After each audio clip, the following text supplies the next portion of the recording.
katikaw bɛɛ lajɛlen fo an'an ka autorités donc fɛn min ye Kati jɛya ko donc bi an ka wulikajɔ n'an ka girinkajɔ dabɔkun ye minnu ye laɲini in kɛ n'o ye association Ambiko mɔgɔw ye u ka foli kɛrɛnkɛrɛnnen bɛ yan sabu ŋaniya min talen don ka jamana sɛgɛrɛ baara min don baara nɔgɔman tɛ cɛsiri de bɛ se ka a se a dan na n'i ko jamanaden ɲumanya bɛ daminɛ min a bɛ daminɛ i yɛrɛ siso kɔnɔ i tɛ kɛ jamanaden ɲuman ye tant que i m'a daminɛ i yɛrɛ siso kɔnɔ o de y'a to an ka segin so mara kan ka kɛ cogo min na ka segin nin bɛɛ kan an ka du kɔnɔ ni du kɔnɔna ɲana sigida bɛ ɲa sigida mana ɲa dugu bɛ ɲa dugu mana ɲa jamana bɛ ɲa o kɔrɔ de bɛɛ nin yɔrɔ in min ye Mali ko la i k'i jija o nin kɛ a ka ca Ala fɛ i seko ni damayira n'i y'o kɛ i bɛ nɔbɔ Mali ko tɛ da ye Mali ko ye dusukun hakili kɛwale ni saba de don i mana min miiri ɲuman min miiri dusukun bɛ baara kɛ n'o ye dusukun mana baara kɛ n'o ye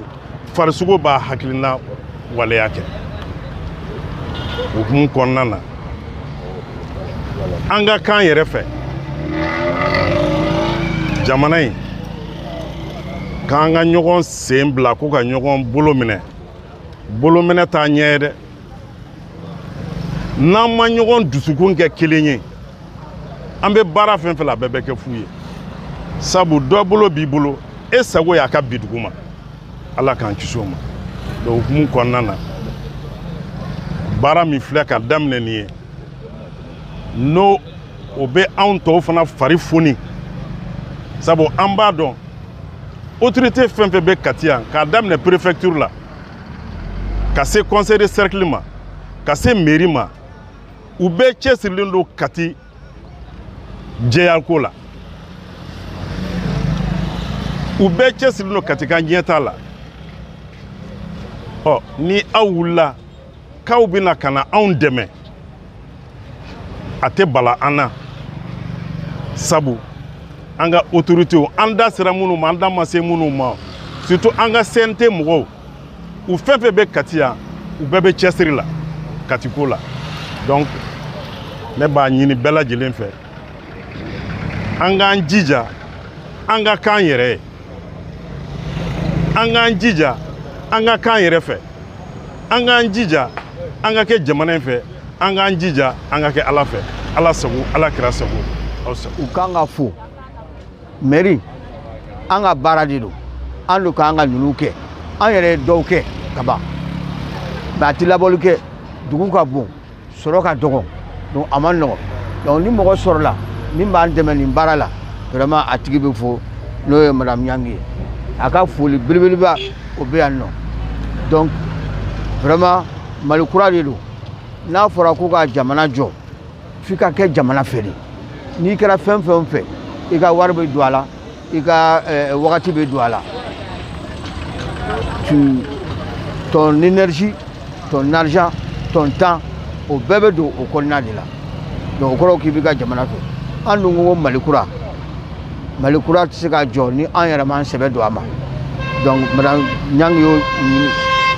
vraiment a y'o yɔrɔnin faamu k'a fɔ jamana mairie cercle u tɛ se ka nin bɛɛ kɛ u kelen fo baɲumankɛ ka sɔrɔ a la minnu bɛ se ka anw dɛmɛ donc madame Nyangi o y'o dɔ ye an ka foli b'a ye bon association minnu fana kɛra sababu ye o nati an ka Kati yan nɔ vraiment foli b'u ye donc an b'a ɲini fɛ vraiment ni nin bɔra la n'u bɛ se ka fɛn wɛrɛ fana lase an ma min tɛ foncé labɔ ye par exemple ɲamancɛ b'o la o bɛ diya n ye kosɛbɛ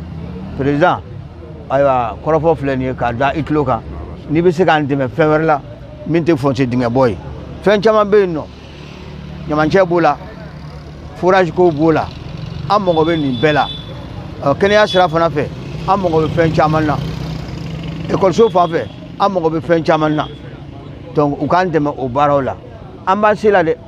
mais a tɛ bɔli kɛ parce que se t'an ye donc ni mɔgɔ min bɛ sɔrɔ k'an dɛmɛ o foli b'a bolo donc ne bɛ bɔ kɔrɔfɔ la yan nɔ k'a fɔ ko ala ye ɲinata jira n na an b'a ɲini ala fɛ san wɛrɛ fana u ka kɛ sababu kelen ye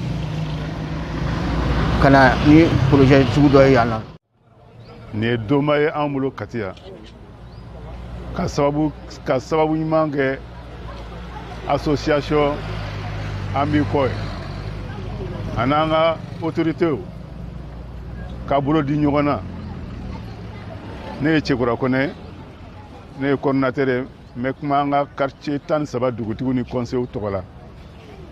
foli kɛrɛnkɛrɛnnen ka lase an ka préfet ma a n'a ka adjoint ka foli lase an ka président de conseil de cercle an ka honorable Dala Magalu an ka foli bɛ maire ye a n'a ka adjoint saba min filɛ an kɔrɔ yan nɔ an ka foli bɛ u ka cɛsiri la ka foli kɛrɛnkɛrɛnnen k'a di an ka chef de quartier bɛɛ lajɛlen ma u n'u ka cɛsiri ka foli lase mairie baarakɛla bɛɛ parce que an bɛ mairie da la u ka cɛsiri la n bɛ foli lase Kati service da bɛɛ ma aw ka nin hakilina ɲuman ye ka ta ka Kati sɛrɛ an b'aw fo dantɛ foli min na an ka musow bɛ yan an balakaw n'i y'a mɛn jɛlenya olu ka cɛsiri don Madame Keyita Jɛnɛba i n'i ka mɔgɔ an b'u fo jeunesse bɛ an ka foli b'u bɛɛ lajɛlen an ka finitigiw an bɛ foli kɛ an ka finitigiw ye ka foli kɛ a ka ɲɛmɔgɔ minnu bɛ Bamako surtout Madame Nyang nin t'u siɲɛ fɔlɔ ye ka na hɛrɛ kɛ Katikaw ye u nana seli la ka na saga d'anw ma u ye forage kɛ an balakaw bɛ k'u laja donc n'aw nana nin kɛnɛ kan bi ka na assainissement kɛ Kati yan a diyara an ye a ma bala an nɔ a y'a dabɔ min kɔnɔ ala ka ɲa ka d'an ma ala ka nin kɛ quartier bɛɛ kɔnɔ ala ka jamana kɔlɔsima an bɛ ka siran inondation min ye ala k'an kisi o ma ala ka samiya ɲuman di ala ka barika don aw ka association na ka barika don Mali la ka barika don an bɛɛ lajɛlen na ka garijɛ ɲuman di Mali ma an bɛ gɛlɛya min kan ala ka. Ne tɔgɔ ye Saka Traoré mouvement Ambiko coordinateur général Ambiko ka hivernage tour kɛnɛ de kan Kati yan bi an wulila bi ka na se Kati yan hivernage tour sera Kati yan nin ye Kati ta wagati selen ye mouvement Ambiko an ka présidente nationale n'o ye Fatumata Ɲani Batuli ye depuis samiya in daminɛ la a bɛ yala yala Bamako n'a laminiw la ka fɔsiw bɔ pour que inondation barika ka bon jamana in kɔnɔ bon a ko k'a bɛ maliden ɲuman k'a b'o ta ka mɔgɔw sɛgɛrɛ an kana fɛn bɛɛ to ko jamana ɲɛmɔgɔw an kana fɛn bɛɛ to ko maires a yɛrɛ wulila k'a yɛrɛ kunna nafolo ta ka burɛtiw san ka peliw san ka pigiw san ka jeunes na mobiliser ko ka wuli ka fɔsi bɔ a fɔra ko Mali kura tɛ kɛ tant que an ma taabolo kura ta Mali kura tɛ kɛ an sigilen so guerre na ko Mali kura o kuma tɛ a wulila k'an ka baara de kɛ pour que ka taabolo kura yira mɔgɔw la ka Mali kura tasira o ye baara de ka baara sira yira mɔgɔw la o de y'an se Kati yan bi ka na hivernage tour la parce que Kati inondation fanga ka bon surtout quartier dama dama bɛ Kati yan olu inondation fanga ka bon an y'o quartiers bɛɛ choisi mais an bɛna daminɛ bi Koromo Karili bɛna kɛ mairie da la yan an ka maires bɛ yan dugutigilakaw bɛ yan an ka honorable Dala Magalu yɛrɛ bɛ yan an ka foli b'u bɛɛ lajɛlen an wulila ka na o hukumu in de kɔnɔ k'an bɛna an nan'o de la. An ka foli fɔlɔ bɛ an ka dugutigilakaw ye n'o bɔra an bɛ an ka diinɛmɔgɔ bɛɛ fo ka président du conseil de cercle fo ka préfet n'a ka jama fo ka maire n'a ka conseillers bɛɛ fo ani rétrograde mɔgɔw donc n'o bɔra an bɛ foli belebeleba se mouvement Ambiko mɔgɔw ye n'o ye Fatumata Ɲangi Batuli donc bɛɛ b'u ka baara dɔn jamana in kɔnɔ bon fasoden ɲumanya de don an kɔni an b'a dɔgɔkɛ de don yan nɔ n'o ye Saka minnu ka représentant ye Kati yan donc nin ye foliba de Katika bɛɛ de nisɔndiyalen don parce que n'aw yɛrɛ ye sisan autorité bɛɛ ye ɲɔgɔn sɔrɔ yan dugutigiw maires président du conseil ne yɛrɛ bɛ CNT représenté donc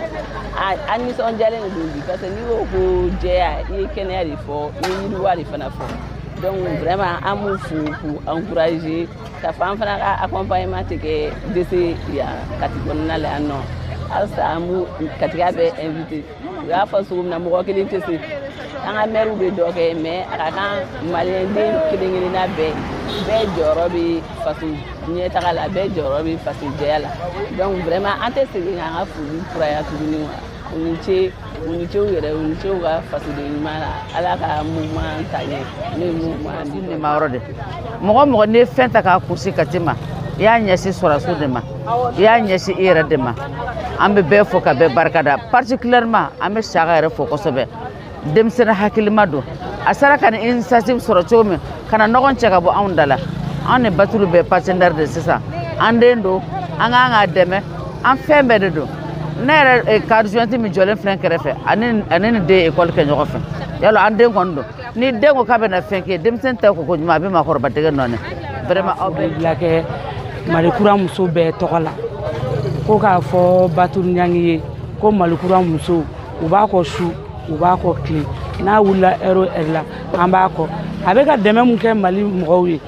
an bɛɛ sen b'a la n'i ye nɔgɔ bɔ mɔgɔ da la i ye fɛn caman de bɔ a da la nɔgɔ kɛlɛli bɛ na ni fɛn caman kɛlɛli an kɔni aw k'a fɔ Batulu Ɲangi ye ko Malikura musow ko k'u pɛrɛnnen don ka tugu a kɔ su ka tugu a kɔ tile n'a mago sera a ma heure o heure k'an b'a ka disposition na